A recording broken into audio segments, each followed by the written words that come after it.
This is the skill in working in remote areas and to provide remote area paramedicine to these areas. It's a shift in mindset. When I worked government services, it was a reactive AAO response, react to an incident that's occurred. The focus in particularly the resource sector is all about prevention of injury and health. That's the first trick, and that's the hardest thing that I try to communicate with paramedics wanting to work with Rescue-1 on these projects. Well, welcome to the show. I'm Ben, and my guest on the show today is a remote area paramedic, 32 years in the profession, both state and private sector, who says that he is proof that there is a sustainable future and a career in the paramedic profession. Terry Urquhart is, as I said, a remote area paramedic and founder and company director of Rescue-1, which is a medical services and training workplace health and safety training organisation up in North Queensland, and he joins me on the show today. Terry, thanks for your time, mate. How are you? Very good, Ben. How are you?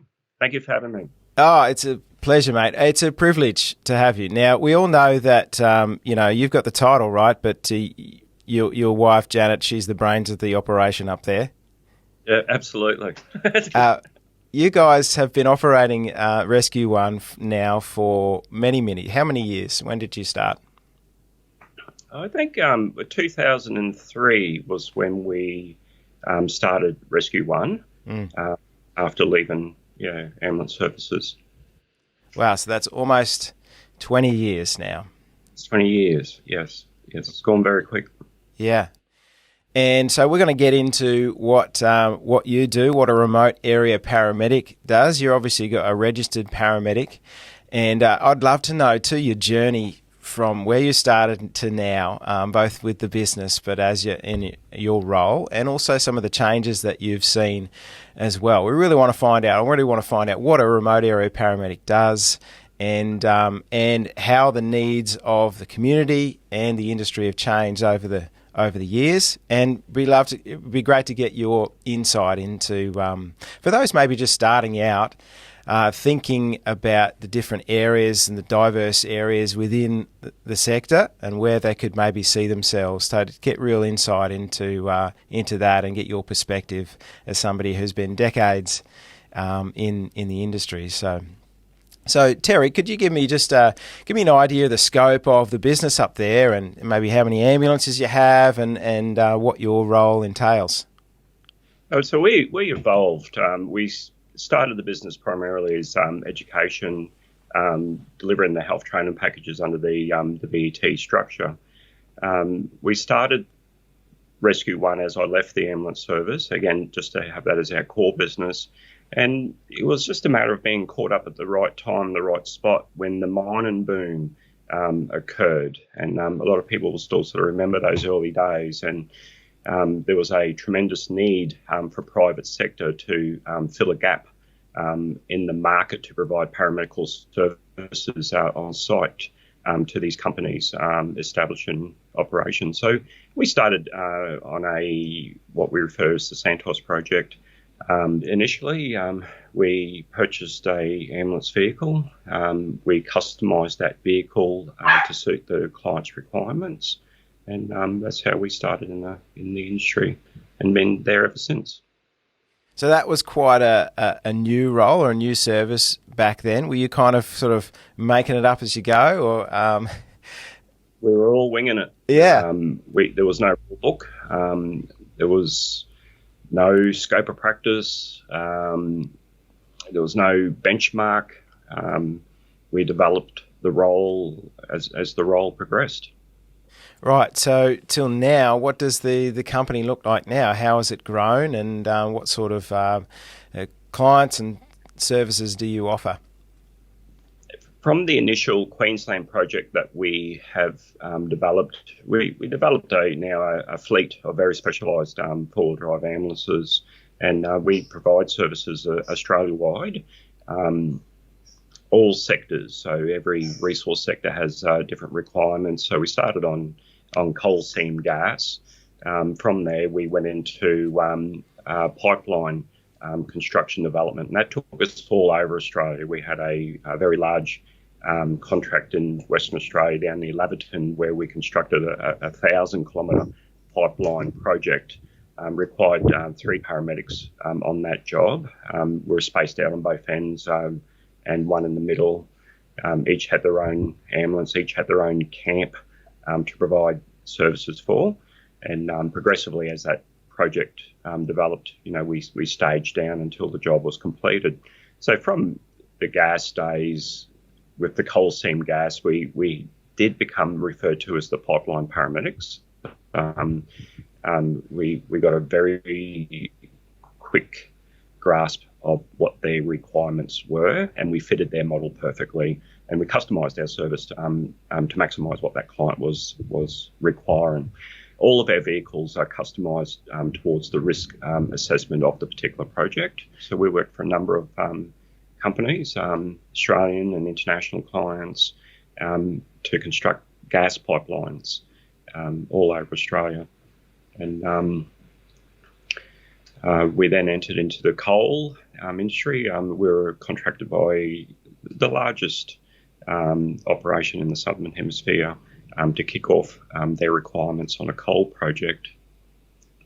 And we service probably what I'd like the most is what's called gas exploration. And with gas exploration, it's a thing called seismic. And it's where they use equipment to penetrate the ground using sound waves to pick up abnormalities. So this work takes place in very, very remote areas where there is no infrastructure. There's no roads, there's no airports, there's nothing. It's a very, very small crew.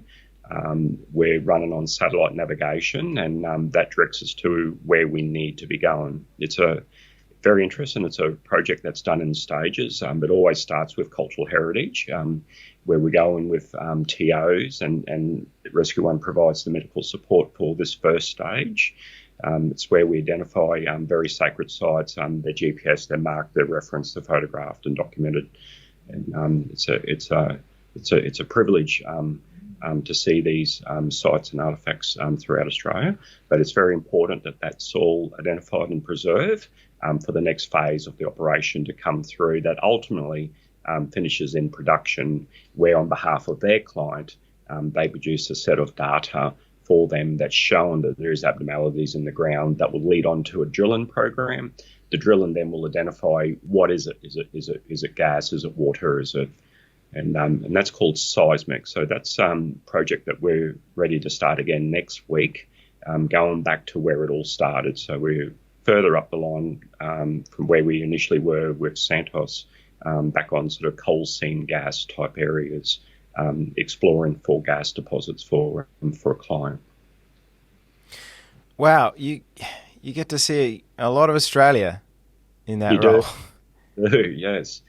Really do. It's you see some of the mapping that we're working off, but we're very well supported. The vehicles are incredibly maxed out. We have satellite in-vehicle monitoring systems, so we can actively live monitor where the vehicles currently are. We use that overlaying with mapping systems to know that we're on target. We are meant to where we should be. So even though we're very remote, very on our own, we've got a lot of safety features accommodated into that vehicle. Okay, so Terry, you're monitoring the health of those involved in those remote areas, and you're obviously on hand to provide medical services and emergency services. How do you monitor a remote team like that, and what are some of the things that you're doing to monitor them and make sure they're in full health? This is the skill in working in remote areas and to provide remote area paramedicine to these areas. It's a shift in mindset. When I worked government services, it was a reactive O response, react to an incident that's occurred. The focus in particularly the resource sector is all about prevention of injury and health. that's the first trick, and that's the hardest thing that I try to communicate with paramedics wanting to work with Rescue-1 on these projects. And that's the first part of it. It's to ensure that we don't incur what's called lost time injury or medical time injury throughout the duration of the project. So it's very important, and it all comes in different stages. There's risk assessments with each project that occurs. So different times of year, seasonal and locations, the risk profile changes. So the monitoring aspect of what we're up to or what we're trying to achieve then changes. But day by day, within a camp, it all starts with a toolbox talk. This is where we can identify issues that have been raised generally within the last 24 hours, what we may perceive to be a risk in the following 24 hours, health hints and tips that we have an opportunity to communicate through to staff. We're very remote. We're very small crews, sometimes 70 to 100 people. Within that inherent issues, we unfortunately do have a big issue with mental health concerns in the resource sector. Yeah, I was going to ask about that. It's very concerning. It's something that you're very watchful, discreetly monitoring, particularly in toolbox, just people's demeanours, actions, ears on the ground, eyes. We go in as one, we come out as one is the motto that we like to keep by. The hardest thing is to get people to put their hands up. There's a lot of, still in that industry, a lot of fear. It's probably the best way I could describe it.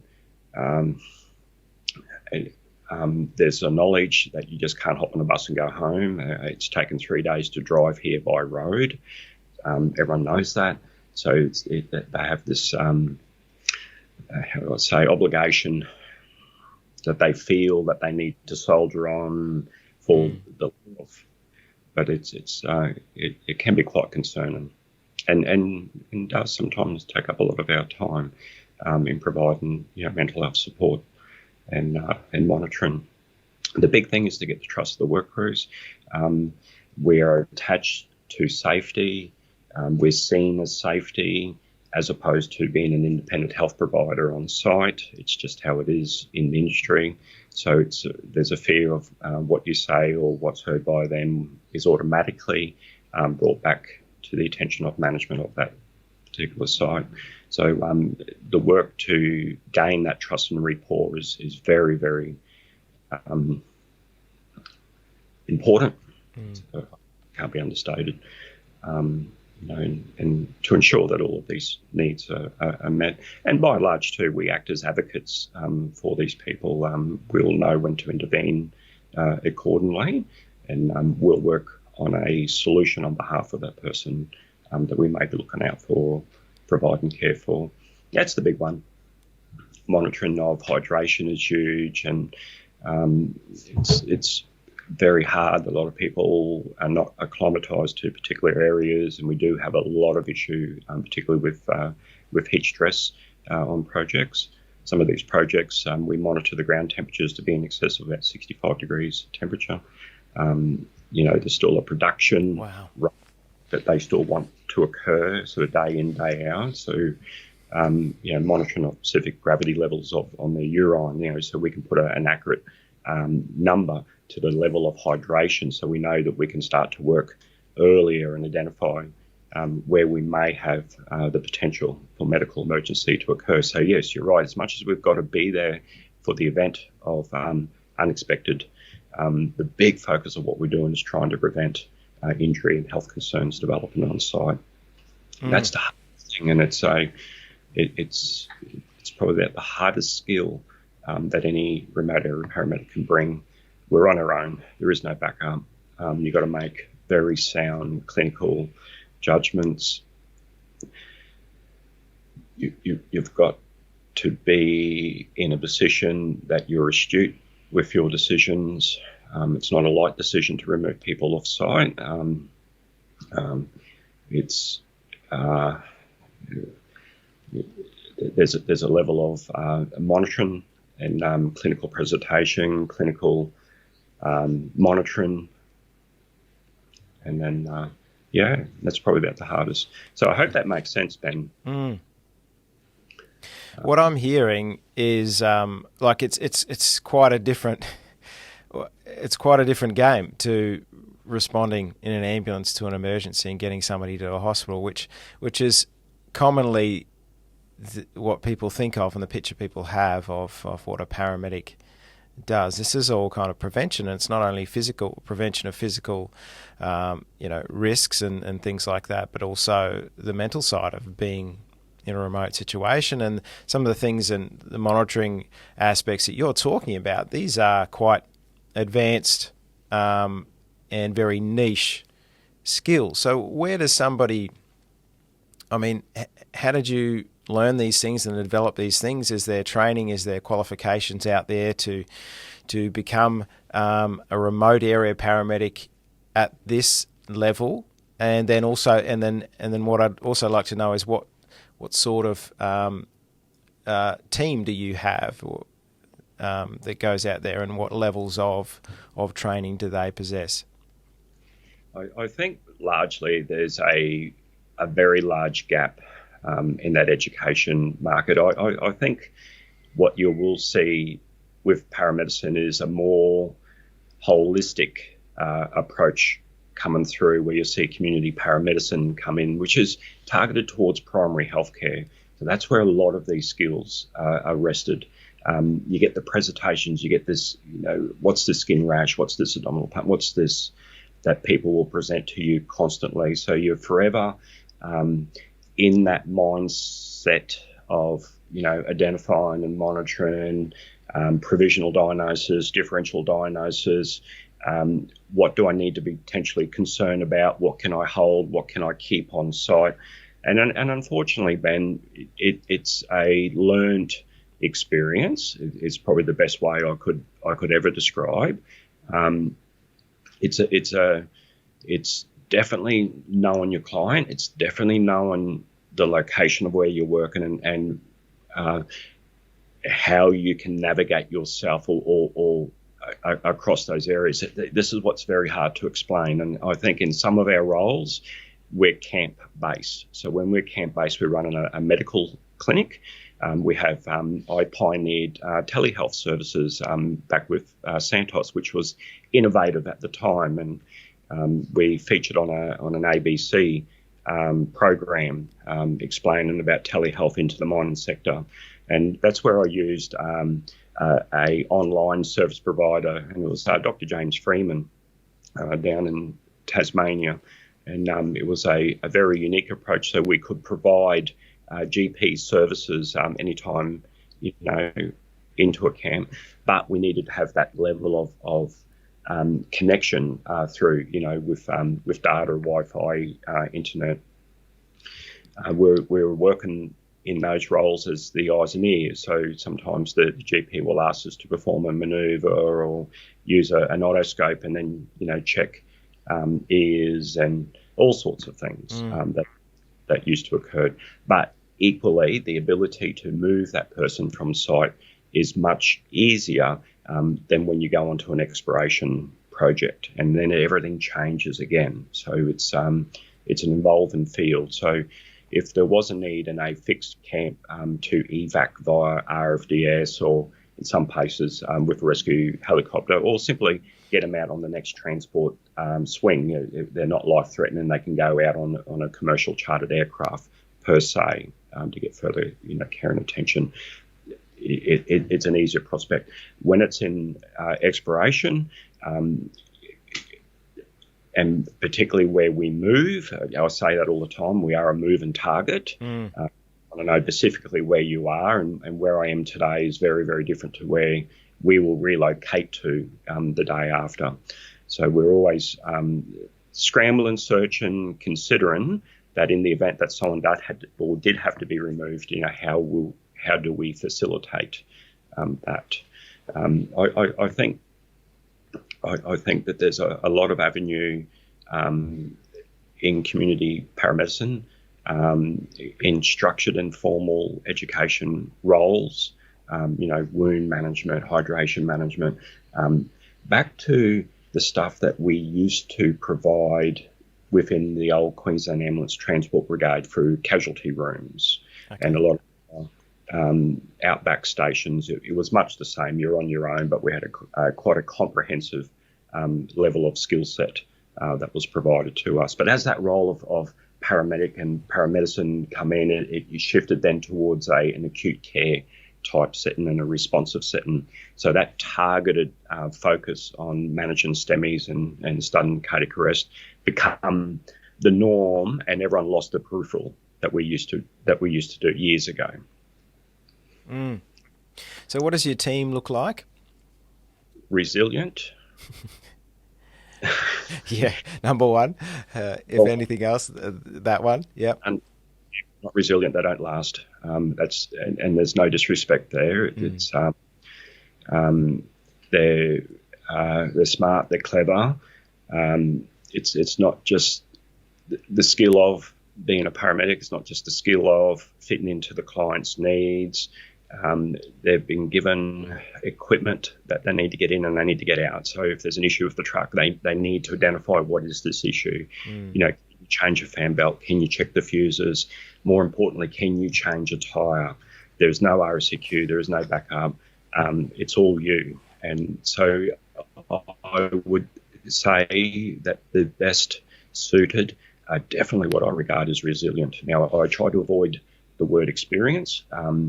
It really, at the end of the day, it doesn't matter how experienced you are going into that sector, you suddenly realise how much you're about to learn in that environment. But that right character, that problem solver, someone who's very calm in thought, very analytical in thought processes, are the ones who are very, very successful in these environments, and they're very hard to find. One of the other big issues that we have is not just paramedical education, degree, background, knowledge. There's a whole host of other requirements that they were required to have, such as site-based induction, full drive, recovery skills. Full driving skills are very, very important. And when a client gives you a spec sheet, we require these people have this.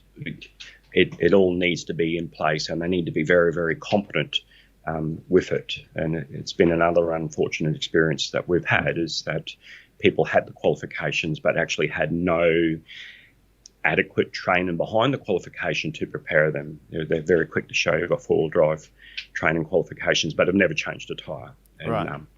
And sometimes that expectation that I need to change a tyre is just that thought alone is enough to distract people from that industry. Does this make sense, Ben? Yeah. Wow. It's not. These aren't the skills and the things that you think about that are going to the minimum requirements to be a paramedic or work in a remote area. To change a tyre is kind of a given, but it's not a given with people. And as you talked about, that resilience to meet whatever comes, have that baseline of medical knowledge and maybe some experience, but there's that other component, isn't there? That maybe you don't know until it's tested. And so, what's the minimum qualifications that all your team, are they registered paramedics? As being a Queensland-based operator, it has been a requirement on the bulk of the work that we have performed for them to be registered paramedics, and we also have remote area nurses as well, registered nurses on the team. Some are really dual role. They're very, very comfortable. Some are more comfortable or suited towards a medical clinic type setting as opposed to a field role. Either way, it has been our requirement over in Queensland. Western Australia have a quite a unique system, and it's I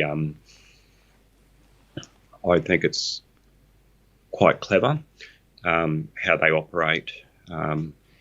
Predominantly, it's iron ore type sites, camp facilities, and then the response accordingly. So different states is what I found definitely have different requirements. Mm. There's a very large need and a requirement in Western Australia, and for a dual skilled role towards mine safety, emergency response team, where they would like them to be cross-trained in road accident rescue, confined space entry, medical response, to support an existing emergency response team or to be part of that response team. There's a quite a clever combined skill set role that's evolving in Western Australia that a lot of people would find very good. Mm. Right, mate. So now, 32 years in this profession. I've met you a few years back in the industry and with training, particularly first aid training, and was taken by your experience. I think at the time you said that you had been provided emergency services for one of the most dangerous roads in Queensland, and I couldn't even begin to imagine what experiences that you've had out there in the profession. Are there any sort of significant moments in your career which you feel like defined you or helped you to kind of stay the course and also given you that real purpose to keep going? What have been one of those moments that has kept that fire for you? I would probably have to say it still stands as officially the first job I ever attended. I've had an interesting relationship starting in the ambulance services and to become a paramedic, and that happened many, many years ago. We're a rail family. My father was a station master. Growing up in central Queensland at the time, station masters were in charge, and that occurred within the yards. So we used to have quite random people knock on our door with all sorts of problems and issues, and I think from way back early, I think I may have developed a level of interest that way, and being in the railway, I went that direction myself. I've become a shunter, and then part of the shunter requirements was first aid, and then equally we also had an old railway ambulance corps that was existent in Queensland, and that was training and competitions, and I think that started something in me that I did initially put onto the shelf, and through rail, I was a relief and shunter, so I used to get sent to all of these townships, and I ended up in Tully in North Queensland, and I was there for a 3-month stint. I had a family tragedy that occurred in the time, and I think that was a push that occurred where I walked up to the ambulance station, rang the old buzzer as it was, and declared that I wanted to join the ambulance service. So my career started from there with what was called an honorary ambulance officer or ambulance bearer back in the time. And so we volunteered our time. We were with a qualified ambulance officer. I was approached to join the ambulance service as a full-time, which led to formal training from that point and qualifications, all the way through. Mm.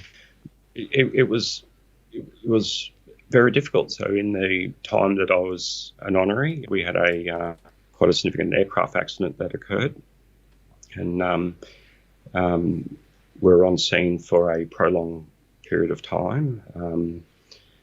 It was very hard to process the scene. It's probably the best way to describe it. That we were prolonged on time. We were waiting for accident investigators to arrive to photograph and document.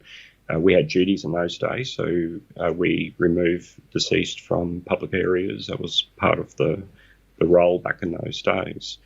And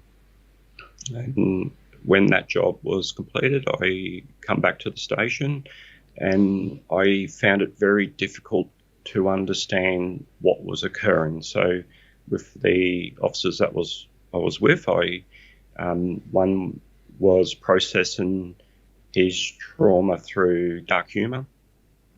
Another was nonchalant that it even occurred. I was watching another one make a coffee, and I'm just looking, and then there was another officer, and he was sitting in the corner, and he was openly, freely crying. And it was very hard as a young person trying to process what we've just encountered, and then the reactions of what was going on around me. So I was quite confused by it all, and I bolted. I slipped out the back door, and I went home, and I declared I was never coming back ever again. And I received a phone call 3 days later from the superintendent, and you know, and then I've told the story before, and it was asking me, well, what did he say for you to come back? And the point was, there was nothing that was said. It was a very short, Terry, this is Ralph. Oh, hi, Ralph. You coming back or what? Well, that was it. That was the phone call. And because he did ring me, I said yes. And then I hung up. There was no debrief. There was no. But there was that sense of connection. There was that sense of family that we had. And I was very young, obviously, in those days, and returning back to that station and that sense of family and being amongst comrades and receiving the reassurance that your abnormal reaction to an abnormal event was perfectly normal. And I think that was it, Ben. I think that was the biggest turning point that I had, and that made me more determined that I was meant to be here, and it continued on ever since. Yeah. So, I mean, we talked about the role, the remote area role, and, you know, in a sense, very, very hard to prepare for it other than get the quals and experience it. But is there any recommendation that you would have for people maybe hearing about what you do and interested to go down that route? What's some advice that you would give them to prepare for such a role now, it may be starting out? The first is to be honest with your limitations. It's seek that guidance and the direction. I initially say to people, you can't have enough qualifications, and they ask for specifically which ones. But if you can picture that as an entry level to on-site, everyone on-site, irrespective of your role, will require these level of skill sets. So I commonly say you can't invest in yourself enough. It is a personal investment in time and in money, in putting together a portfolio of qualifications that will support your application position or role. It's hard for people to have the concept that you will not be trained by your provider because we have a start date. There's no time and there's no allocation for any site-based training. You've got to be pre-qual trained before you arrive. Completely different to a lot of other circumstances. So all of the main ones, and if they can think that paramedical will always be bungled with safety, Unfortunately, we're not viewed by many companies as the production side. We take from the bottom, if that makes sense. We're costing the project, if that makes sense. Some clients, some companies truly do see the value in what you're doing. Some are struggling to justify the existence of. So if I was to say, if you keep in that mindset, it's not uncommon that you'll be required to do the drug and alcohol testing of the workforce to not only Australian standards, but also to the policy of the principal contractor or the client. To have those qualifications in place, not only to have your medical qualifications in place and current. Four-wheel drive, and it is huge. It's very, very significant, and to really invest into good quality training that will prepare you. Know your limitations. If you need to do a basic car maintenance course to understand how I need to check my tyres, where's the information, how do I check my oils, my levels, you truly do need to know that that's part of your daily jobs in pre-shift and to keep operational on site. The moment that the paramedical is not operational, the site is in jeopardy. It's all bungled and it's all hinged on the paramedical role. We're probably the most powerful people on site, if that makes sense, under health and safety. Again, I'm a person who's been pushing to try to create a lead way to bring people into the industry under supervision as opposed to sending them out unsupervised. Again, with varying degrees of success. Everything in the resource sector is contract-based. There's no other way about that. And even with a contract being in place, I commonly do talk about the 24-hour contract. So for any one 24-hour period of time, this is where you'll be. What happens in the next 24 hours, no one will know. Wow. And that's the truth. It's sort of wow. It's quite and so that's why I could honestly say to people, just be realistic. People like myself know. And if you're honest and work with people like myself, I can help prepare for that role better. But definitely all of your medical, anything workplace health and safety related, definitely drug and alcohol qualifications, get all your four-wheel drive in place. That's probably about the best that I could say initially. Yeah, that will help. And then see something on a project too is that on a production site where you're camp orientated, not only are you jettisoned into that role, but you're also the main person within an established ERT, an emergency response team. So out of the work pool on any particular shift, if an emergency occurs, there's down tools, and then suddenly we've got enough personnel to run a rescue truck and a fire truck supported with medical. And so ERT training, road accident rescue training, anything that will get you more aligned to those environments and skills and the hierarchy of what occurs, if that makes sense, Ben. Because you feel that you're amongst yourself, emergency occurs, and then suddenly there's 12 people all looking at you for direction and guidance. But then sometimes you and you alone are it. Yeah. Wow, such a specialised role, diverse skills in play, and as you said, pointed out when I asked you what does your team look like, and you number one thing you said was resilient. That's what they look like. Yes. And it's almost like one of those roles that you sign up to the army or whatever. You're going like, I'm there no matter what, rain, hail, snow or shine, and I'm utilising these skills, many and varied, to get this job done, which seems quite attractive to the right people, employing all that knowledge, experience, and ability to take on whatever you're facing, and know that in 24 hours' time it might be completely different.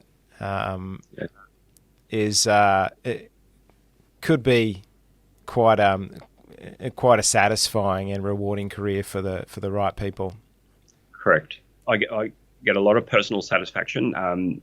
My desire, my outcome is everyone's coming home, and that's how we roll. And we go in with all the preparation. We execute very, very well, and the objective is to get to the other end of the project without too much intervention at all. And it's a funny thing. If you do nothing, it's a good project. That's the trick with it.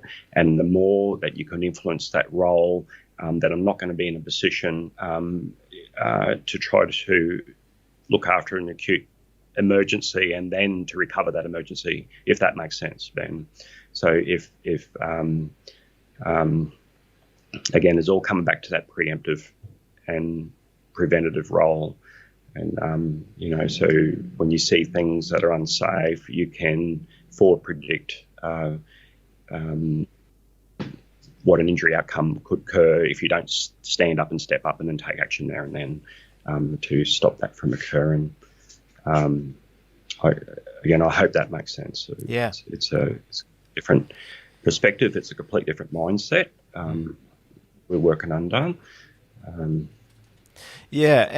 look, mate, for myself, just talking to you today and hearing about this area of the sector, I thought I kind of had most things pinned down, or most opportunities in different sections of this industry pinned down, but it's clear that I don't, and it's such a diverse, once people build these skills and obviously also have different experiences in different areas of the sector, there's just such a diversity of different roles and skills required and people required within out-of-hospital healthcare and emergency services, and it's been great to get another perspective by talking with you today. So, mate, thank you so much for your time again. Now, so Terry, essentially, you've got an entrepreneurial streak here because obviously you run your business, but you do your training, first aid, workplace health and safety training up there. There's a few arms to this business, but also you've developed a product as well, a product developer out of your experience, the Rescue Bandage, which is essentially, from my perspective, a combination from the old blood pressure cuff and a commercially developed tourniquet, and you've kind of combined them in to produce the Rescue Bandage, which is getting quite a take-up around Australia and internationally. Mate, tell us about the Rescue Bandage. Yeah, well, you've identified it, and that's exactly where that design comes from. So many years ago in the ambulance services, we never had commercial tourniquets, and we adapted with a manual blood pressure cuffs, and the bladder within the cuff was positioned over the major arteries, and we use that as a hemorrhage control device. Ah, okay. And so that's actually where the key essence of that design has occurred, and it developed into what I brought to market is called the Rescue Bandage. It's an inflatable tourniquet designed to not only increase the pressure over the blood vessels to control the bleed, but it's also designed to protect blood vessels and underlying nerves from linear damage that some tourniquets are known to occur or occur to people. It was a big project. It was quite a big undertaking. It started with a prototype device. Prototype then led to a pre-production model. It was sent away for independent certification and testing. And then I started the process of TGA application. Now, I think TGA is more prevalent in today's media for the vaccine for the coronavirus. A lot of people are unaware of the role of the TGA, but they're our regulator for all medical devices and equipment and medications, and it's quite a significant application process, but was approved by the TGA, and now we sell the Rescue Bandage not only Australia-wide, but we distribute into France as well. Amazing, mate. That's great. Have you got one? You don't happen to have one there on the desk or anything, do you? Don't. No, I don't. So it's a big long bandage. Just Google it if you're listening. You're interested. I used to, when I was first aid training, actually use the rescue bandage in some of the training for catastrophic bleeding, and it was very easy to apply. Quite a difference between the other commercially made tourniquets and this one, because essentially it's you wrap it on and you pump it up just like a blood pressure cuff. And very fast, and even something you can actually apply and do it on yourself. Here we go. There it is, the Rescue Bandage. Fantastic. Give us a look in the window. Oh yeah, that's the instructions. It's pretty easy, right? It is. Whack it on. As I was saying, it's easy to do it, get it onto yourself as well, to self-administrate. Yep. Yeah. Fantastic. Designed to fit all sizes, so it's 1.48 meters in length, wrap tight, and inflate to the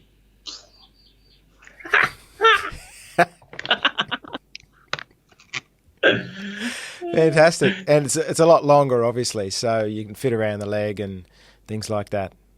Yep. Excellent, mate. Well, it's fantastic to hear that. And it's awesome to hear the story as well, that essentially it was something that you saw as a need within the emergency, and something you were using, the blood pressure cuff, because there simply wasn't something on the market. And as I was saying, when you were away going to get it, I used to utilise it in first aid training just to show people what are some of these commercially made tourniquets, what they look like, and this particular one, how easy it is to put on, and therefore more effective, because timing is obviously of the essence when you've got catastrophic hemorrhage. So well done, mate. Well done with that, and it's great to hear the success. Thanks, Ben. Great, mate. Well, we'll leave it there. I'll let you go. If you're up in North Queensland, you need a first aid certificate, and you need some workplace health and safety training, Rescue-1 is the place to go. And also, obviously medical services, remote especially. So, mate, thanks for your time again today, and all the best. Thank you, Ben. Good to see you. Thanks, mate. You too.